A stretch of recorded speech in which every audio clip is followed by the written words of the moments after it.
All right, welcome in everybody. Happy 4th of July. We got the 4th of July MLS kit today. Thank you for joining in for Daily Bread with Sosa and Rex. If you can tell from the man just shaking around, doing the finger guns at you, doing whatever he did, Sosa, you look to be feeling pretty good. Tell the people how you're feeling. I'm feeling like a fucking winner, man. Like a winner. Feeling like a fucking winner. It's a beautiful day in Philadelphia. It's sunny in Philadelphia. The always sunny in Philadelphia shit is a lie. But it's, oh my goodness, bro. How about them Bucks? How about those Bucks?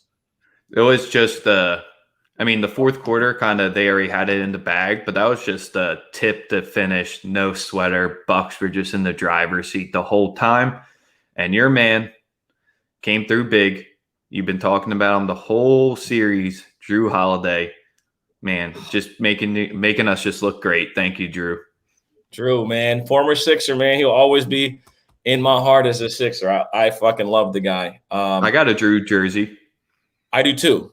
So I'm just happy for him, man. He's been through a lot as a player, a lot personally. So for me, for just personally, I'm just really happy for the guy. Super happy for him. He really has come a long way, man. He's dealt with a lot. And even his family, his wife's been through a lot. They've dealt with a lot. But yeah, Giroud damn near had a triple-double and played great defense. But in the second half, we got to give a lot of credit to Chris Middleton, like my boy Chuck is saying. Like you have to give him credit. He had a horrible first half. I mean, he couldn't have played any worse in the first half. He was dribbling the ball off his leg, just lazy with passes. And he came out in that third quarter and he said, "You know what? I'm going to show people that I am, who I think I am." And he showed us last night that he's an all-star. He showed us last night that he can close a game. He showed us last night that he can be called upon when you need him to be great. And he did that. You have to tip your hat to him, no question. And like I said, you're not gonna get me to say anything bad about Chris Middleton today. I mean, how could you? He just won the game, first time participant in NBA Finals. So yeah, just shout out to them, man. I was very confident, obviously, in the pick. You can look at it analytically. You can look at it whatever angle you want. I'm not going to tell y'all exactly what I do all the time to look into it, but I had extreme confidence in the Bucks last night. I have extreme confidence in this Bucks team without Giannis Antetokounmpo. I've continuously said they're a more efficient team, and I've said it for the last year and a half that he is the one holding that team back. I've said that. I'm on record saying that, and people will look at me crazy. Look at how they performed without him in the lineup. And they were having extreme issues with this team, whether or not Trae Young was playing with Giannis on. Those were two wire-to-wire walkthroughs that we just witnessed. So, but I'm happy for them. I'm ready for the NBA Finals. It's going to be a great NBA Finals. Well, all I want to say is before we go into the finals, the one thing that we nailed on, you clipped it, was what do we do when the star player comes back with Trae Young coming back? What do you go, 0 for 6 or 0 for 7 from 3 last night?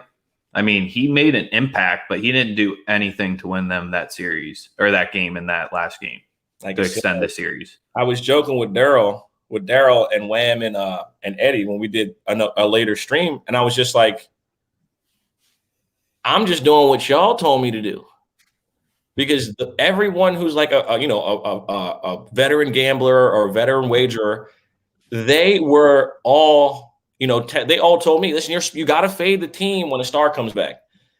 That doesn't change for the playoffs. It doesn't, and we saw that. So again, shout out, big congrats to the Bucks. Shout out to the Atlanta Hawks. They had a great season. Unexpected to even get this far. And like I said it yesterday, if you told a Hawks fan that y'all were going to even be close to the playoffs at the All-Star break, you'd say you're smoking something other than weed. So that's just, yeah. So shout out to them. Time for the finals. We got Chris Paul and Devin Booker waiting in the wings. Yeah, man. So I see you changed the ticker. So yeah, man. Let's just get right into it, right?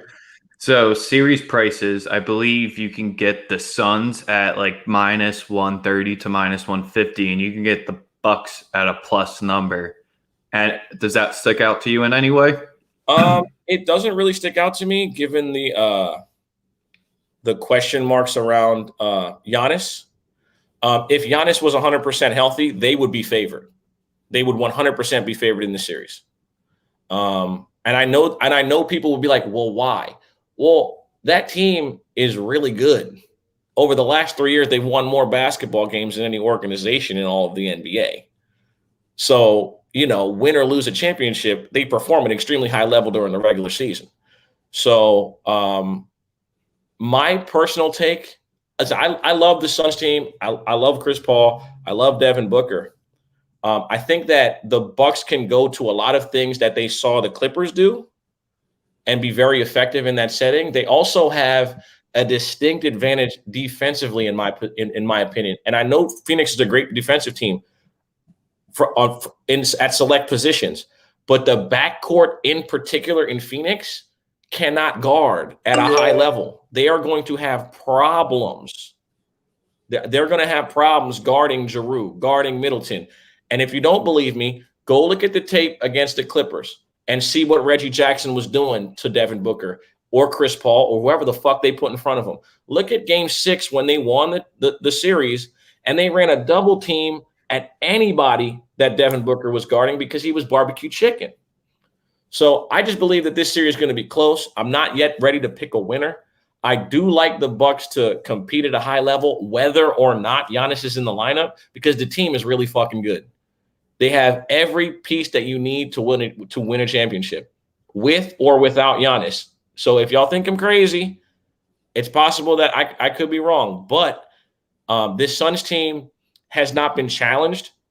They've been a direct beneficiary of a lot of injuries throughout these playoffs. Anthony Davis, LeBron James, Jamal Murray, and then Kawhi Leonard. They've been extremely fortunate throughout the playoffs to face teams that were heavily damaged by injuries. And also the fact that they struggled so much with the Clippers is alarming to me. And it's not taking away from anything, but what do your eyes tell you? Your eyes tell you that without Kawhi Leonard, they should have swept them. They should have won that game in 4 games. Won that series in 4 or 5 games. My thing is, I went to it for how the Hawks were going to give the Bucks trouble with the size. I just think Ayton might be the MVP of this finals, because I think if the Suns in 4, Suns in 5, or Suns in 6, sure, Booker's going to go off. But I think Ayton's just going to give Lopez the work potentially, really expose Lopez, got to thrive a little bit more off of Capella and who else they had out there big. I just think this is a huge Ayton series coming up, and he's going to come smashing onto the scene. Okay, that's an interesting. That you're the first person I've heard say that, because we were on Spaces till about 2 a.m. this morning, just like talking about different things in regards to it. And I personally, I don't want to give away who I picked for Finals MVP until the series starts. But it's not Ayton. Man, fuck it. You know what? I'll just get into it. Fuck it. We don't know. Listen, I'm picking the Bucks to win the series. I'm not shocked.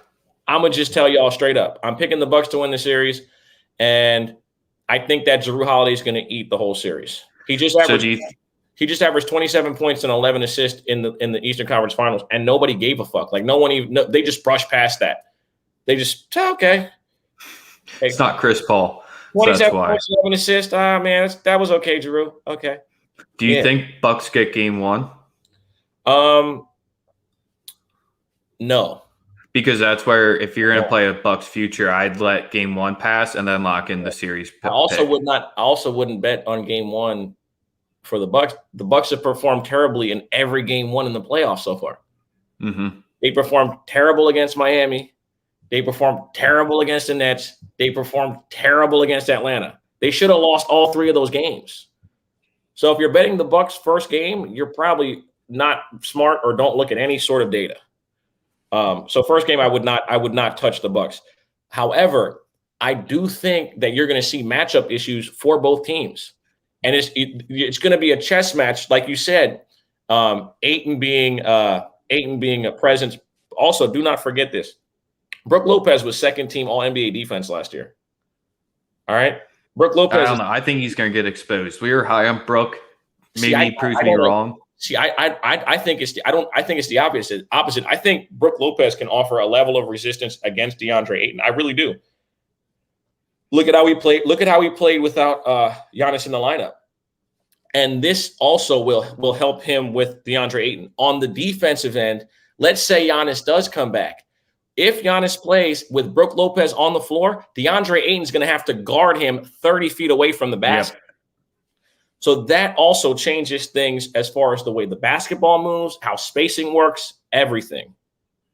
And also, I like this Milwaukee team with or without Giannis. I actually like the way they perform without him. I like the way that they're just more cohesive without him in the lineup. So the one thing that I'm going to be watching for and what I think could potentially determine the series is you've seen the Suns, they run this Spain pick and roll. Mm-hmm.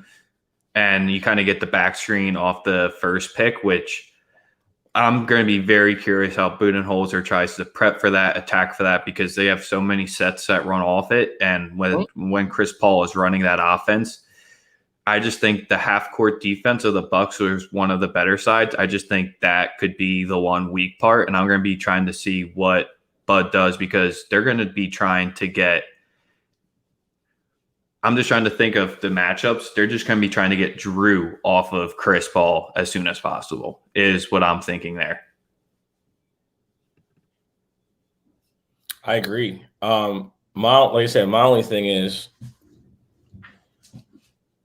that guy. I keep telling you about that guy, man. He's going to win the Finals MVP, and everybody's going to stop using the term underrated. All right. This is his series. I promise you. This is Jrue Holiday's moment. He understands it. I believe he's going to get the job done. I'm tired of the underrated card, man. He's not underrated. He's great. He's not flashy enough for some people, and I understand that. But he's been a fringe all-star player his entire fucking career. First team All-NBA defender. Can guard 3-4 positions. Is an elite passer, can score at every level. What else do you want from the guy? Rebounds the ball at a high clip. Like it's, that's what I'm rolling with. I like the Bucks to win the series, and Jrue Holiday is my pick for Finals MVP. Love it. That's what I'm rolling with for this series. We will dive into it game by game. I'd love to see what everybody else thinks. If you guys think I'm crazy, leave something in the comments. Tell me how crazy I sound. Tell me how good the Suns are. I love to hear it. All right, you ready for a surprise segment? Yeah, let's hear it. Oh, man. The Nathan's Famous is the Nathan's Famous hot dog eating contest. Is it like the most un-American thing ever not to bet on the hot dog eating contest? It's a rightly ritual with my buddies that we go to college with. We look at the weather forecast. Some guy does some pretty hard work, see if the buns are going to be moving fast or not. So we got 73 degrees, so it won't be hot. Won't be excess of water drinking. There's a little bit of – what's the wind? 5 southwest, 5 miles per hour. Very important. So it's going to be a little hot, but it's ideal conditions for the buns to be moving fast. And Joey Chestnut, if you're giving me over – 73.5 at -110. Lock it in. That's a lot of francs, bro. He's ready. He's gonna be chomping them down today. I got all the faith in the world that Joey Chestnut hits at least 75 dogs today. The buns will be quick. That is a lot of francs. Pause. Man. Listen, I'm cheering for the anyone. Alka-Seltzer. Shout out to Alka-Seltzer because they're the ones who matter at this point because they're probably going to make the most money off this shit. Yeah. He's gonna I win. call you with a big surprise for that one. Come on, you have to be ready for it. The dude's a fucking machine, man. Like, I've seen. If you haven't seen the Kobayashi 30 for 30, then where the fuck have you been? If you haven't seen that, then you should rethink the sports documentaries you watch. The dude is this. Joey Chestnut's he's a different animal, bro. I mean, think Kobayashi's competing this year. Yeah, I think he's kind of like he hasn't for a cool minute. I don't think. Yeah, because Joey Chestnut's minus 4,000 and any other field plus 800 on my book. Yeah, that dude's like a different. Like, he's a fucking freak, man. Yeah, it looks like there's 3 guys, Matt Stoney being one of them, that are listed at 44.5, and he has it all the way at 73.5. Oh, 30 wieners. Pause. That's a lot. Advantage. Joey Chestnut first 5 minutes over under 44.5 dogs. So like what everyone's projected for, they think he'll get through in the first 5. What they have odds on this? Oh yeah. This is crazy. I don't know, man. I'm just taking the over 73.5 minus 110. Lock it in. Let's get to baseball. How does he train for this? Like, how do you train for that shit? Right. That's the whole thing, man. That's the best part. Kobayashi, he capitalized on it. He capitalized on the money. So listen, real quick, for anybody watching, if you once we get into baseball, if you could just retweet the link for us real quick, would be great.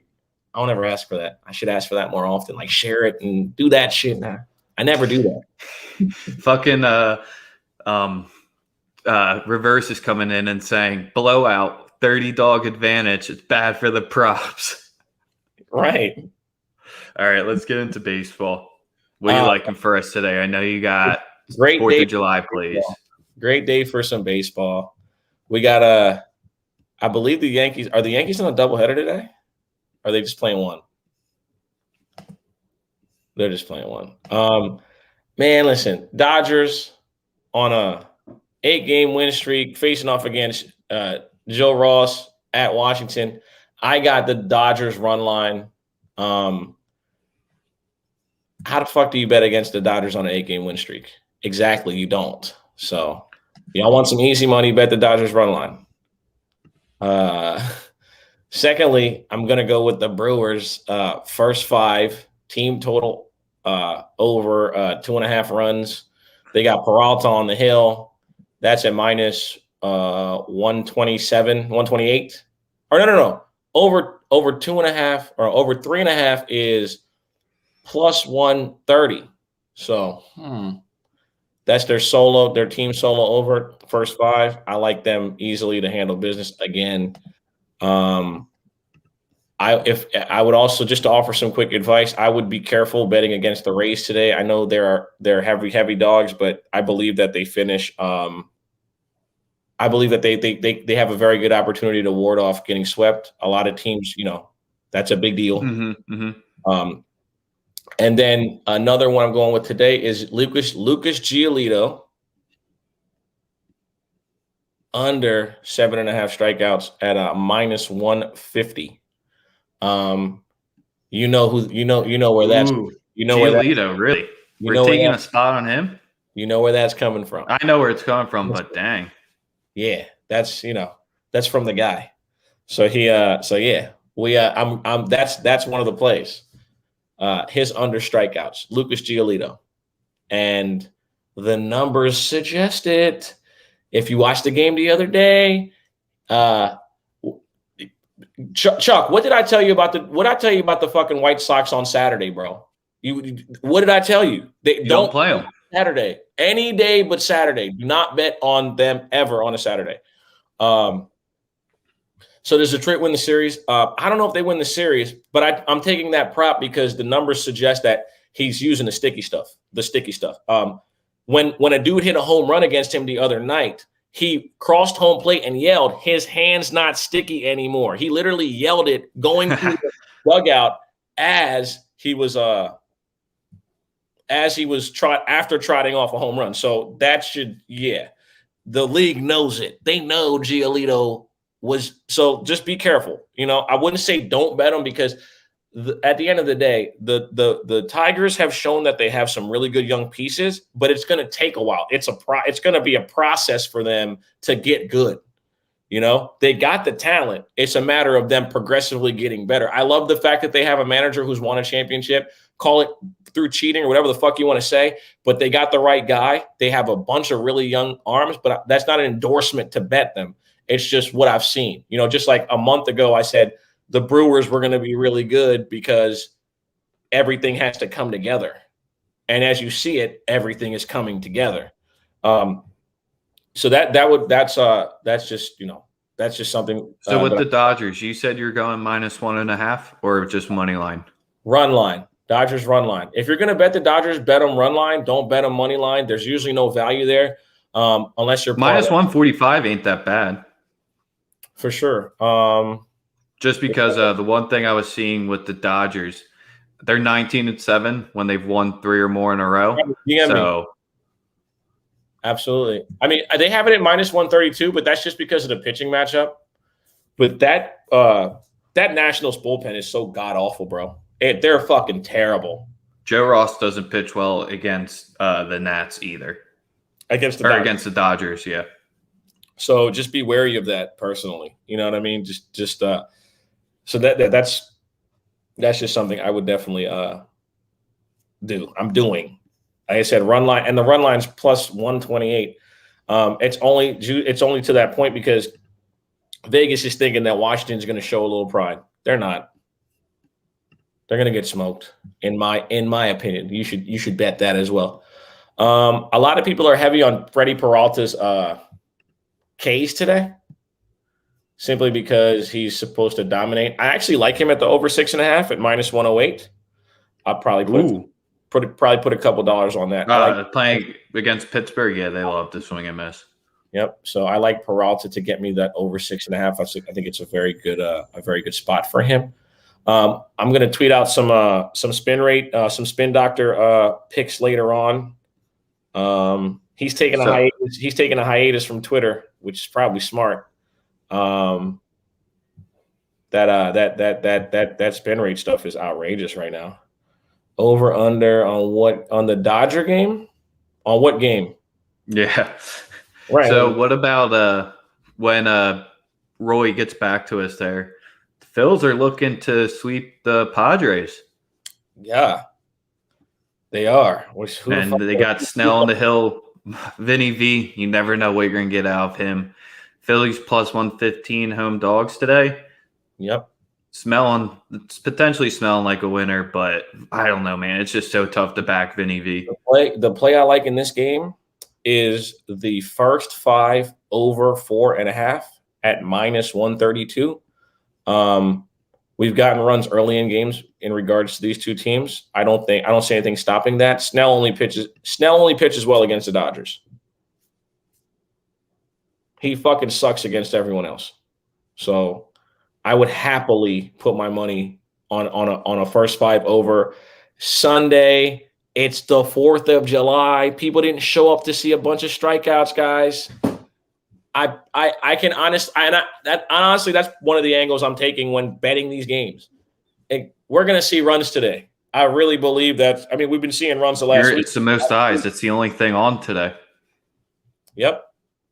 Baseball wants you to watch. They're not going to have pitchers throwing complete game shutouts, guys. We're going to get runs today. They need people to watch. Remember that. Viewership and runs go hand in hand for baseball. That's why they had to do a crazy crackdown in the middle of the fucking season. Think about that. You had five no-hitters in the first month of the season. Manfred and them boys were scared. They were scared as shit. What? We can't score runs? You eliminate the sticky stuff and pitchers' ERAs go up 3-4 runs after 2 starts. They can't locate. They can't. The shit's crazy. So baseball is in a bind right now. They're in the craziest bind you've probably seen in a very long time because they don't know how to. They've overreacted by policing this sticky stuff, which can give you an advantage if you know the numbers and if you can adjust to them and you know what you're doing, because it really does give you an actual. It really does give you an actual window to gamble something that the books can't adjust to. You can't adjust to something like that. You don't know how many pitchers are using it. You don't know to what extent they're using it. You don't know to what extent it has an effect on them pitching. You don't know how it affects young guys who came in the league. You don't know if they've been doing it since they were in the minors. So these young guys that have come on the scene and are killing it, you don't know. You know what I mean? There's no data. There's nothing readily available to say this guy's going to have an epic decline because he's been cheating the whole fucking time. We don't know. So, yeah, it's just something that like everyone betting baseball y'all need to get in on understanding this spin rate stuff. It's a lot of money. A lot of money. If those K prop bets are huge. If you know what you're doing, I'm telling you, man, it's big money. So Roy hit us back up. He used the over under in the Dodgers game. I personally, it's at 9, I believe. I like the first 5 over. I think both pitchers give up runs. Clevenger's more of a reliever. Joe Ross is not good. I like runs. Both offenses have operated pretty well in this series. Outside of the second game when they tricked off the Nats tricked off a 3-1 lead and gave up 9 runs in 1 inning as soon as they pulled Scherzer. But again, also, an over-under is cool, but my money's on the Dodgers. They're on an 8-game winning streak. They're the best team in baseball. They've played like shit. We've had guys in and out of the lineup. We had 2 starters go on IR, and we're tied with the Giants now for first place. We're the best team in baseball. It's not even close. It's just to be where we are with what's happened already. It's kind of unfair, man. We're really fucking good. If you're going to bet the Dodgers, bet them run line. Don't worry about an over-under because they'll trick that off. They'll fuck you over on that. So that would be my advice. Don't get thirsty. Bet it. Bet them to win the game. The money line has value today, actually, because Clevenger's starting. It's not Bueller or Bauer. And remember, Bauer was supposed to start today, but they just put him on 7-day administrative leave because he's dealing with a situation. So I that's the reason why I would stay away from betting, just betting an over under. We don't know what's going to happen with. I don't know how Clevenger's going to perform. I don't know if Dave Roberts has kind of like that. I don't know if they kind of have that that Tampa Bay approach where they throw a guy out there for 2 innings, fully expecting to go to the bullpen early. Like Tampa Bay does that all the time. Like Tampa Bay will put a guy out there for an inning and a third, and it'll be by design. They'll just sub him out, and there won't even be anybody on base or anything like that. But it's strategic because those pitchers in the bullpen already know that like they were going to be called on early, stuff like that. You know what I mean? So you see a lot of teams take approaches like that, especially when you have to spot start someone. Like Bauer was supposed to go today, so you immediately either have to pitch somebody on less rest or throw Clevenger out there. It's like that's the only slight outlier. That game started. I think the game started 5 minutes ago, right? 11 a.m. start. Yeah, the game started. So, in game you could probably get it too, but we'll see. But yeah, that's all I pretty much have for baseball. I know that you have some stuff for us in MLS on this wonderful 4th of July. So let's get to it. Yes, let's get into it for the MLS. I mean, just one quick thing on yesterday. DC United beat Toronto 7-1. Just full on. And they scored 3 goals past the 80th minute. It was just straight ownage. Like, yes, sir. Poor those guys. There's one game today that's I have one play locked in. One's really catching my eye as I'm not understanding the line. And we'll go with that one first, where the Colorado Rapids, sure, they probably have a solid home field advantage, but you have the Sounders traveling in there today. And Colorado, you can get them basically on even money on the money line. And the Sounders, who are 7-4-0, they haven't lost the game yet. You can get them all the way at plus 260 right now. You can get them plus 0.5 at minus 115. This is something that's telling me take a look for the lineups, but Rui Diaz looks to be playing. Roldan looks to be playing. I mean, that's enough for me. Seattle, they're 3-1, or they have 3 wins, 1 draw on the road. They've only allowed 3 goals on the road, so maybe the elevation.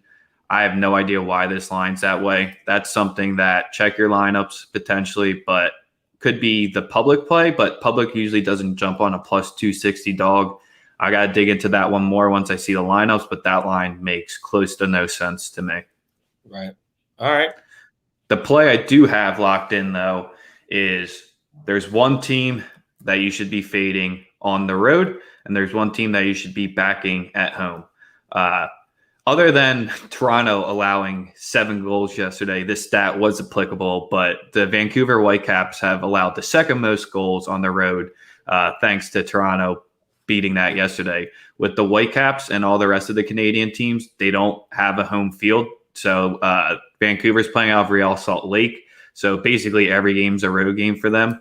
And you have FC Dallas at home, where you don't play FC Dallas on the road ever, but you play them at home because they have yet to lose at home so far.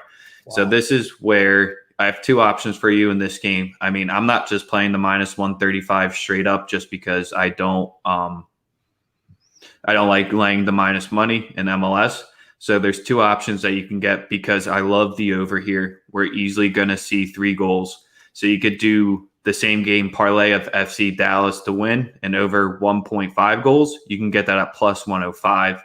Or you could get FC Dallas win and over 2.5 goals at plus 145. Either one of those 2, I would fully endorse backing. It kind of just seems like you're relying on one more goal. You're only getting 40 more cents of value. So let's just stick with the easy one at plus 105. The history between these 2 teams, both teams have scored, but the way this Vancouver team is just playing right now, it's pretty terrible. They're the worst team in the West. I just think this is an easy fade spot. I can get Dallas and over 1.5 at plus 105. That's the easy one to lock it in today for the MLS slate. Okay. All right. You heard it here first from Rex when it comes to MLS. Yeah, man. I'm getting ready to enjoy some barbecue and some beers, and I'm gonna probably watch some dogs. Watch some dogs, maybe go to the beach. I don't know. Don't know yet. I have no idea. But yeah. All right. Well, until tomorrow, that is your 4th of July winners, brought to you by Sosa and Rex. Shout out to the Bucks. Yeah, shout out to the Bucks. They made our wallets feel pretty good last night. Until tomorrow, tweet at us, give us a like on YouTube, subscribe to us on YouTube. We'll catch you tomorrow with some more winners. Deuces.